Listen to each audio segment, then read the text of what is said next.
L'eau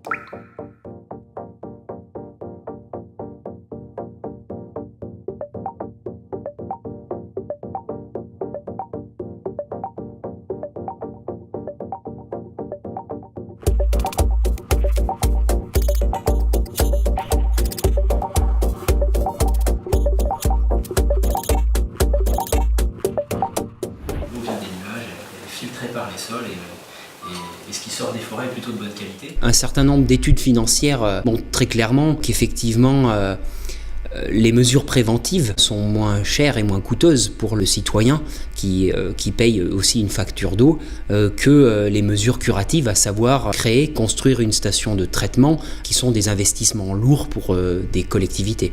Donc depuis, un certain nombre de recherches ont été menées pour effectivement déterminer quels étaient les types de couverts ou les types de pratiques qui visent à limiter l'impact sur la qualité d'eau. Et c'est vrai que la forêt joue un rôle très favorable par rapport à la qualité de l'eau. Donc d'une part par rapport au fonctionnement des écosystèmes forestiers où il y a des sols qui sont riches en matière organique qui permettent un bon recyclage des éléments minéraux et donc ce qui évite des fuites d'éléments tels que les nitrates en profondeur.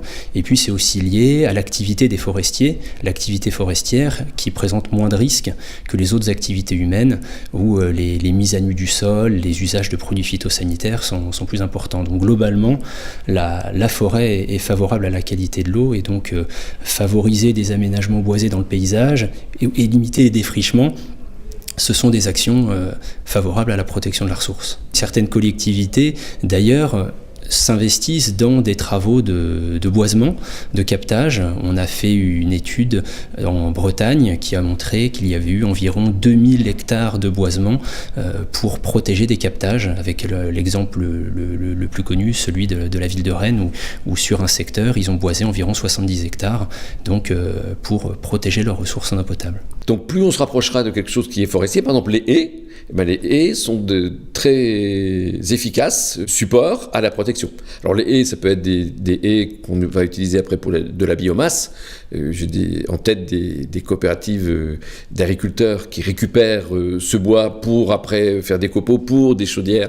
Et comme ça, on fait deux choses en une, on capte des nitrates, on protège l'eau et de l'autre côté on fait de l'énergie. Donc on peut faire de la forêt gérée durablement et de la bonne protection des captages au même endroit. Donc ça c'est un peu l'enjeu, c'est de pouvoir faire les deux en même temps.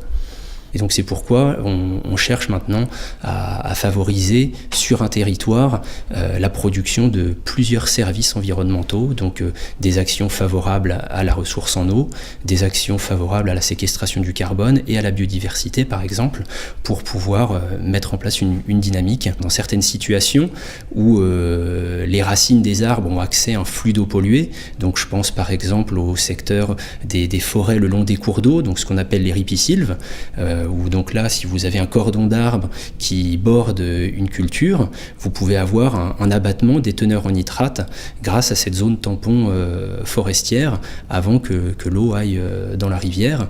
Et donc, il y a eu des études qui montraient qu'à partir de 5 mètres de largeur du ripisylve, on pouvait abattre de l'ordre de 80% de la teneur en azote. Donc ça, c'est un exemple, mais ça montre l'efficacité des zones boisées par rapport à une dépollution plus active de la ressource en eau.